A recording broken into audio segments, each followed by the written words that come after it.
La Amazonía es tan grande que todavía existen zonas donde ningún ser humano moderno ha puesto un pie documentado. Hay regiones completas visibles desde satélite que siguen siendo prácticamente inaccesibles, incluso en 2026. Eso no es una película. Es la Amazonía real. Y dentro de esa selva, enterradas, tragadas o ignoradas, existen 7 ciudades que casi nadie conoce. Una fue la primera gran metrópolis de Sudamérica mucho antes de los españoles. Otra esconde una red hidráulica tan avanzada que todavía desconcierta a ingenieros modernos. Hay ciudades cuya arquitectura no parece de este continente y otras que la selva borró en apenas una generación. En este video vas a descubrir fenómenos naturales únicos, culturas indígenas que sobrevivieron siglos dentro de la espesura, historia colonial que nunca enseñan en las escuelas y geografías capaces de cambiar todo lo que creías saber sobre Sudamérica. El número 1 de esta lista es el lugar que arqueólogos han buscado durante más de 200 años, la ciudad que inspiró la leyenda de El Dorado. Y las pruebas recientes indican que era muchísimo más grande de lo que imaginábamos. Suscríbete a Territorios Olvidados y activa la campana. Menos del 3% de Sudamérica puede nombrar más de 2 lugares de esta lista. Si llegaste hasta aquí, ya eres parte de ese porcentaje. Número 7. Ciudad de Zeta, Mato Grosso, Brasil. En 1925, el coronel Percy Harrison Fawcett salió hacia la selva del Mato Grosso con su hijo Jack, un amigo de Jack, y la certeza absoluta de que había una ciudad antigua esperándolo. La llamó simplemente Zeta. No era una metáfora ni un código. Era el nombre que él usaba en sus diarios para referirse a una metrópolis precolombina que, según sus cálculos, tendría entre 10.000 y 50.000 habitantes en su época de apogeo. Fawcett nunca regresó. Su hijo nunca regresó. Su amigo nunca regresó. Más de 100 personas murieron en los siguientes 30 años intentando encontrarlos, o intentando encontrar lo que ellos buscaban. Lo que hace que la ciudad de Zeta sea el arranque perfecto de esta lista no es el misterio romántico ni la historia de exploración que Hollywood convirtió en película. Es lo que la ciencia descubrió en 2017 usando LIDAR, tecnología de escaneo láser desde drones, sobre la misma región que Fawcett señalaba en sus mapas. Debajo del dosel de la selva del Mato Grosso, perfectamente conservadas bajo siglos de vegetación, aparecieron más de 700 estructuras. Plazas rectangulares.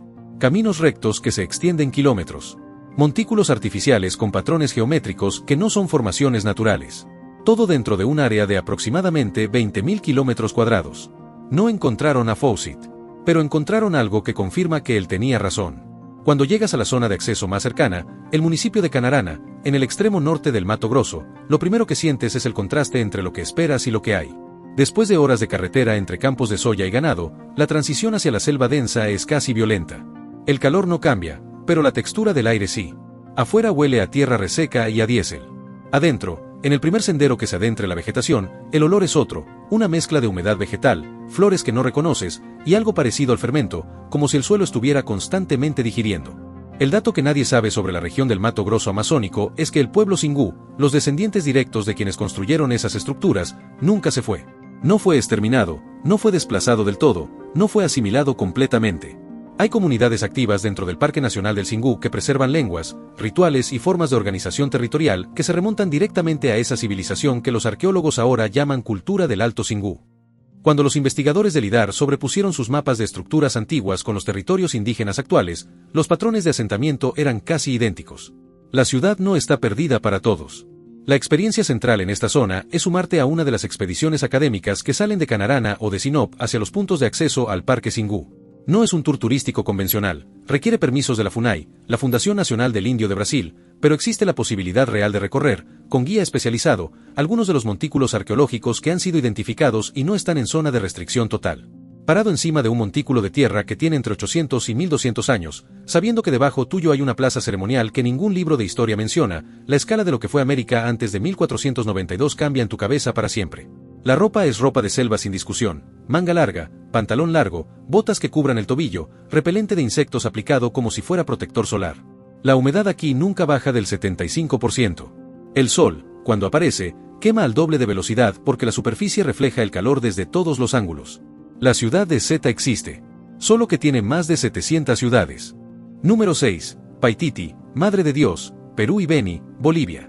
Paititi es técnicamente lo mismo que El Dorado, un nombre para una ciudad de oro que los pueblos indígenas mencionaban consistentemente en sus relatos y que los conquistadores españoles buscaron con una desesperación que los llevó a destruir culturas enteras sin encontrar lo que buscaban.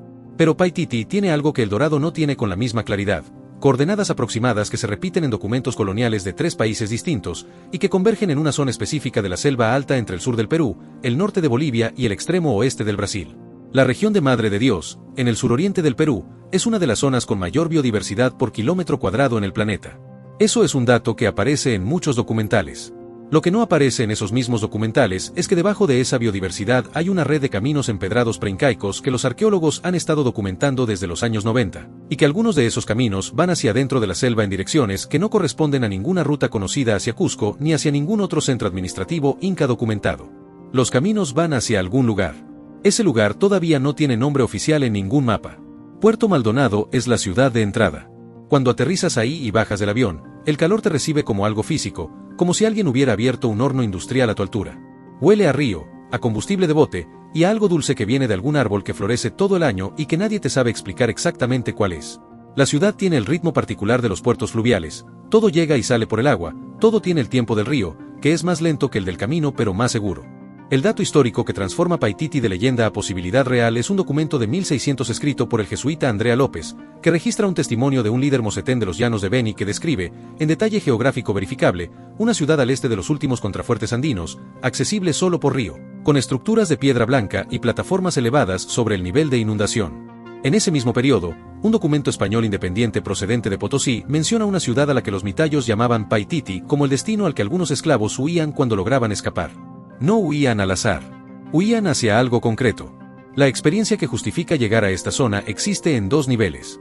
El primero es el Parque Nacional del Manú, que es uno de los parques naturales más biodiversos y menos visitados del mundo, y donde es posible hacer expediciones de entre 4 y 10 días por los ríos Alto Madre de Dios y Manú con guías especializados.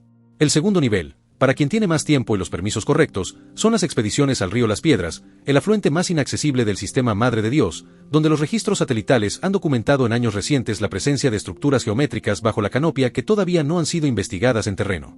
Ropa, lo mismo que en cualquier selva amazónica, más la variable de que en el límite con los Andes la temperatura puede caer de 32 grados a 16 en el mismo día cuando llega una surazón. Capas delgadas que se puedan añadir y quitar. Paititi puede ser una leyenda. Pero los caminos de piedra son reales y van hacia algún lugar. Número 5. Gran Pajatén, San Martín, Perú. En 1965, un grupo de exploradores peruanos liderados por Carlos Torrealba llegó a una cumbre en la ceja de selva del departamento de San Martín, en el norte del Perú, a una altitud de casi 3.000 metros sobre el nivel del mar, y encontró algo que no esperaban encontrar ahí: edificios.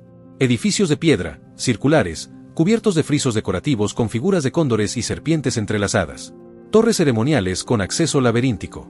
Plazas que miraban hacia el este, hacia el amanecer sobre la selva. Una ciudad entera en un punto donde ningún mapa, ningún crónica colonial, ningún relato oral había señalado nada. La llamaron Gran Pajatén. Tiene aproximadamente 2000 años de antigüedad. Pertenece a la cultura chachapoyas. Lo que hace que Gran Pajatén sea diferente de otras ciudades precolombinas es la combinación de altitud, acceso y estado de conservación. Está en la zona de transición entre la sierra y la selva alta, en un punto donde las nubes se quedan estacionadas durante la mayor parte del año. El sitio está en la nube literalmente. Hay días en que los investigadores que trabajan en él no pueden ver más allá de 5 metros. Esa misma niebla que dificulta el trabajo arqueológico es la que conservó los frisos intactos durante 2 milenios. La humedad constante cubrió las figuras con una capa de musgo que actuó como sellante natural. Cuando los restauradores empezaron a retirar esa capa, encontraron color todavía presente en algunas secciones. Llegas desde Juanjuy o desde Tocache, en la selva baja del río Huallaga, o alternativamente desde Huancabamba, en la sierra de Piura, por rutas de montaña que en algunos segmentos son de herradura pura, es decir, mula o a pie. El último tramo antes del sitio es una caminata de entre 2 y 4 días según el punto de partida. Cuando el sendero empieza a subir de verdad y el bosque se llena de bromelias y orquídeas colgando de cada rama a tu altura, el olor cambia completamente, deja de ser tropical húmedo y se convierte en algo más frío, más vegetal, casi medicinal. El suelo es esponjoso de tanto musgo. Cada paso produce un sonido sordo. El dato que nadie sabe sobre los chachapoyas es que eran conocidos entre los incas como guerreros de las nubes, sachapuyos en quechua, y que resistieron la conquista inca durante décadas antes de ser finalmente incorporados al Tahuantinsuyo. Esa resistencia fue tan intensa que los incas, cuando finalmente los sometieron, los deportaron masivamente hacia otras regiones del imperio para romper su cohesión cultural. A pesar de eso, o precisamente por eso, la arquitectura chachapoyas en sitios como Gran Pajatén, Cuelap y Rebas desarrolló características tan específicas y reconocibles, los frisos circulares, las torres, la integración con la roca madre, que los arqueólogos pueden identificarla inmediatamente aunque aparezca en un punto donde nadie la esperaba. La actividad central es la expedición de varios días al sitio con operadores turísticos certificados de Juanjuy o de la ciudad de Tarapoto, que es el hub de entrada para la región de San Martín. El Ministerio de Cultura del Perú ha habilitado circuitos con guías especializados que incluyen el sitio de Gran Pajatén combinado con la Laguna de los Cóndores, otro sitio Chachapoyas ubicado a pocas horas de distancia donde hay momias en contexto original dentro de mausoleos de roca. Ropa, chamarra impermeable obligatoria, botas de trekking con buen agarre en superficies mojadas y algo de abrigo para las noches.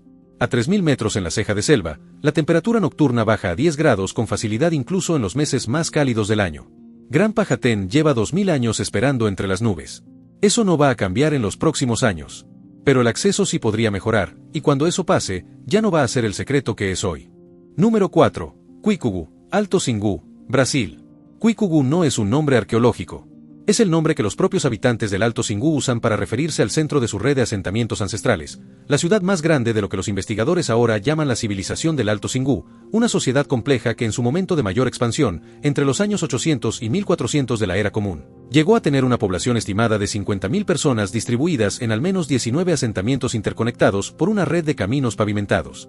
50.000 personas en la Amazonía precolombina. En un ecosistema que los ecólogos del siglo XX declararon incapaz de sostener poblaciones densas por la pobreza de sus suelos. Esa contradicción, entre lo que la ciencia creía que era posible y lo que la evidencia arqueológica demuestra que existió, es uno de los debates más activos de la arqueología americana en este momento. La respuesta está en el suelo. La terra preta do indio, tierra negra indígena, es un tipo de suelo antrópico, fabricado deliberadamente por las poblaciones precolombinas del Xingu mezclando carbón vegetal, materia orgánica y residuos de cocina en proporciones específicas. El resultado es un suelo que, a diferencia del suelo amazónico natural que se agota después de 2 o 3 cosechas, se regenera solo y mantiene su fertilidad durante siglos. En algunos puntos del Alto Xingu, la capa de terra preta tiene 2 metros de profundidad. Los colonos brasileños que llegaron a esas zonas en el siglo XIX notaron que esas tierras producían el doble que cualquier otra y les llamaron tierra de indio sin saber que estaban sembrando literalmente sobre los restos de una de las grandes civilizaciones del continente. La ciudad de Cuicugu propiamente dicha, el asentamiento central de la red, el más grande, tenía una plaza ceremonial de 150 metros de diámetro rodeada por una empalizada de troncos y por montículos residenciales que los arqueólogos del proyecto Alto Xingu, liderado por Michael Eckenberger de la Universidad de Florida, excavaron en detalle durante la década de 2000.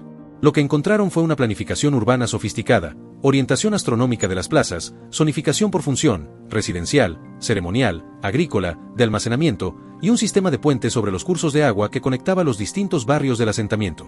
El acceso al territorio del Alto Xingu es controlado por el Parque Indígena do Xingu y requiere coordinación con la FUNAI. La ciudad de entrada es São Félix do Araguaia o Canarana. El viaje desde Canarana hasta los límites del parque es de varias horas por carretera de tierra, y desde ahí solo por bote por el río Xingu.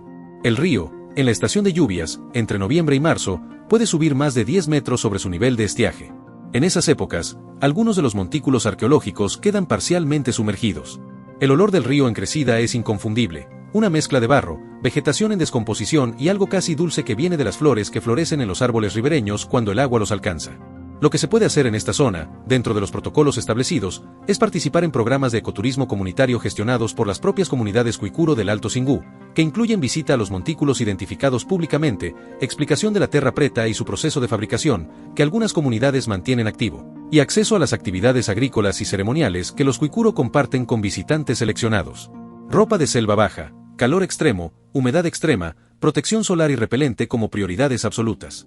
No hay momento del año en que el Xingu sea frío. La civilización más grande que existió en la Amazonía todavía está habitada por sus descendientes. Solo que nadie los llama civilización en los libros de texto.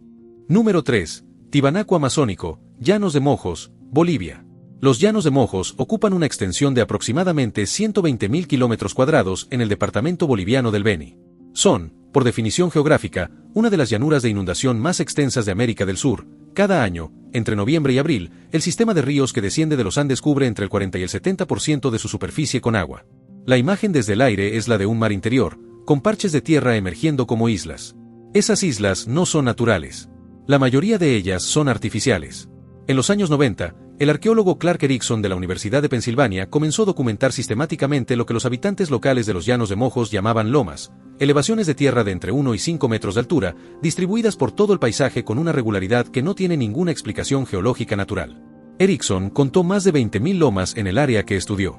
Midió caminos elevados, también artificiales, que las conectaban entre sí y que en algunos casos tienen longitudes de más de 100 kilómetros.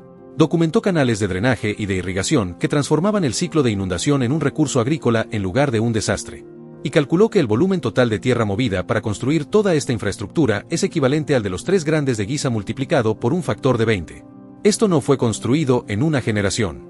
Esta infraestructura, la mayor obra de ingeniería hidráulica precolombina del continente, posiblemente del mundo, fue construida, mantenida, expandida y perfeccionada durante aproximadamente 2000 años, entre el año 500 antes de la era común y el año 1400 después, cuando la combinación de enfermedades introducidas por contacto con exploradores del Oriente, antes de la conquista formal, y posiblemente un periodo de sequía prolongada colapsó abruptamente la civilización que la había construido.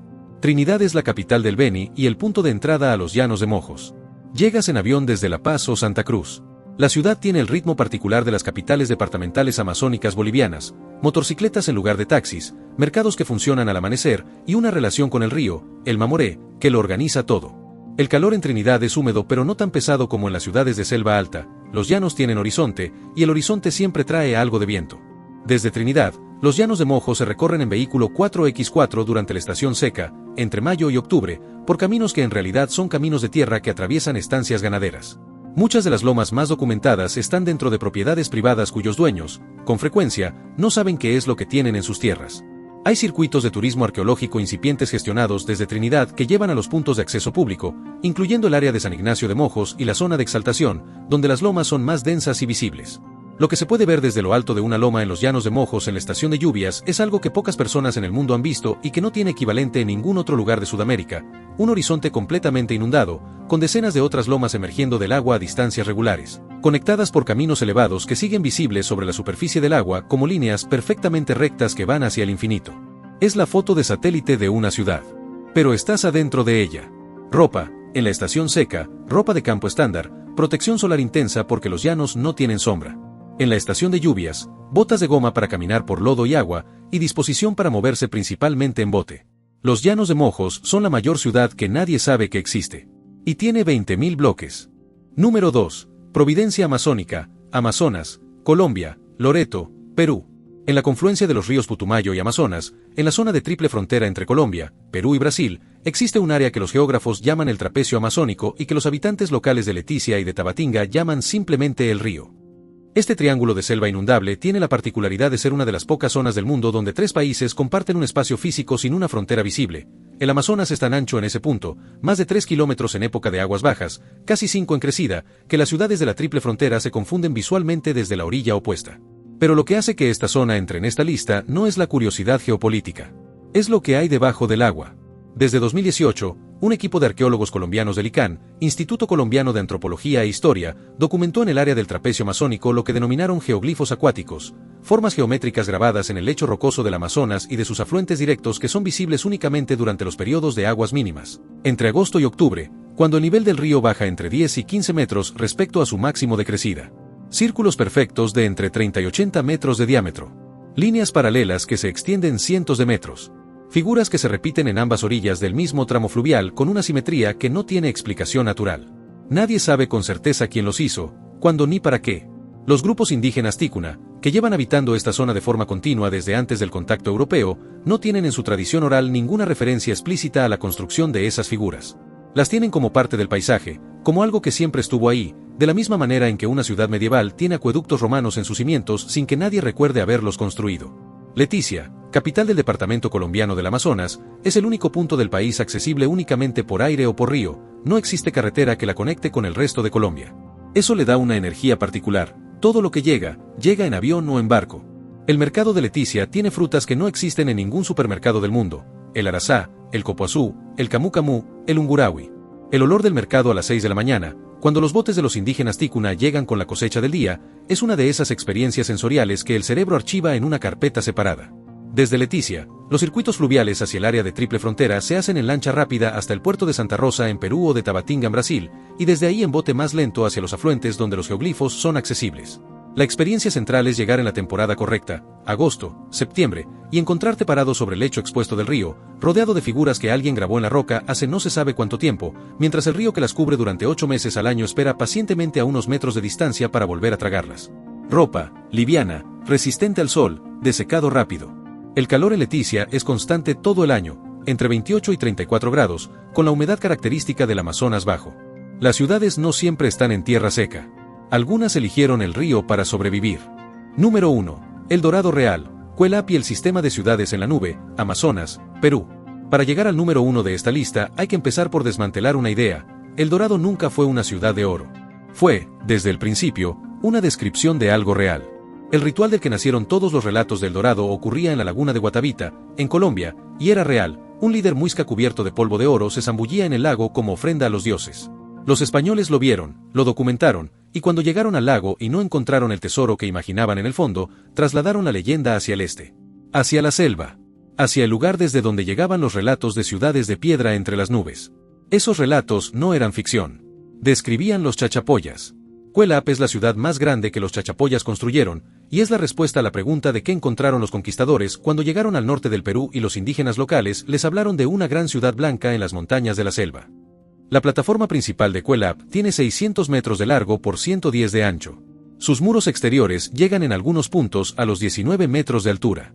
Adentro hay más de 400 estructuras circulares, viviendas, almacenes, templos, todas decoradas con los frisos geométricos característicos que identifican a los chachapoyas como la tradición arquitectónica más reconocible de toda la Amazonía peruana. Se construyó aproximadamente en el año 900 de la Era Común.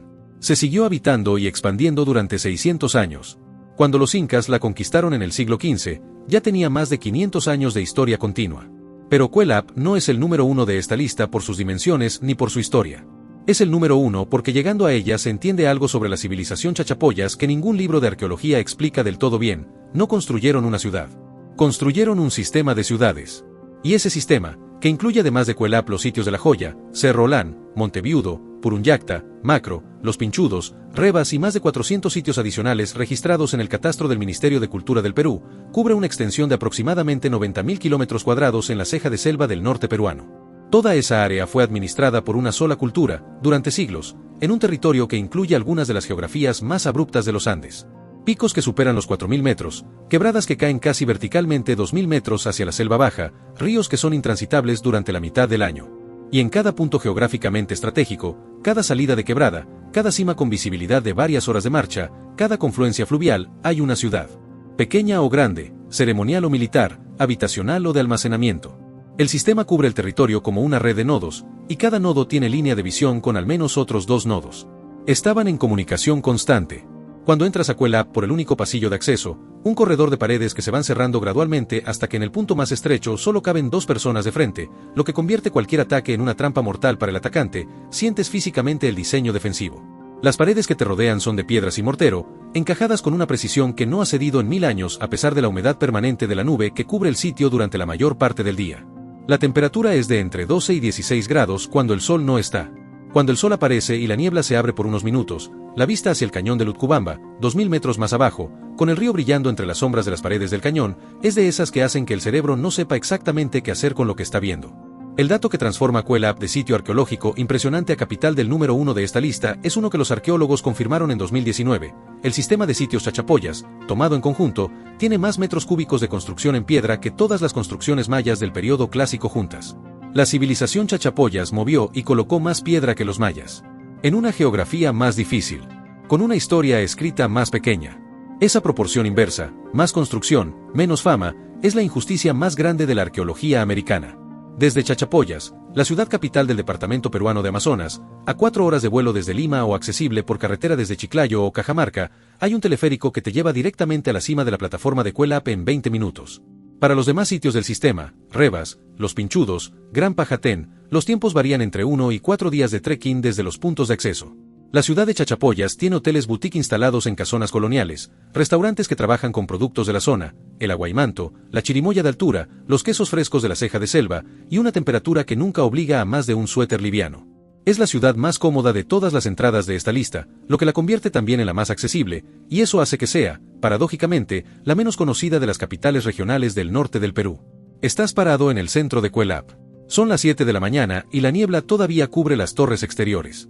El silencio es el tipo de silencio que solo existe cuando hay muchos sonidos pequeños pero ninguno humano, pájaros que no reconoces, viento entre la piedra, el goteo permanente de la humedad condensada cayendo de las plantas que crecen en las grietas de los muros.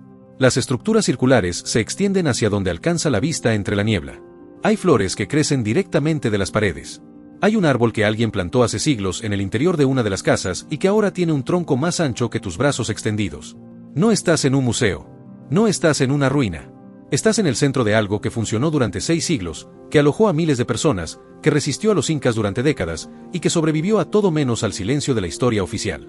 Eso es Cuelap. Esos son los Chachapoyas. Esa es la ciudad que inspiró El Dorado, que nunca fue de oro, sino de piedra blanca entre las nubes. ¿Cuál de estas 7 ciudades vas a visitar primero? ¿O ya conoces alguna y quieres contarme cómo fue? Déjalo en los comentarios. En el próximo video vamos con 7 fenómenos naturales de Sudamérica que la ciencia todavía no puede explicar del todo. Uno de ellos ocurre a 30 minutos de una capital sudamericana y nadie lo sabe. El territorio tiene más secretos. Seguimos.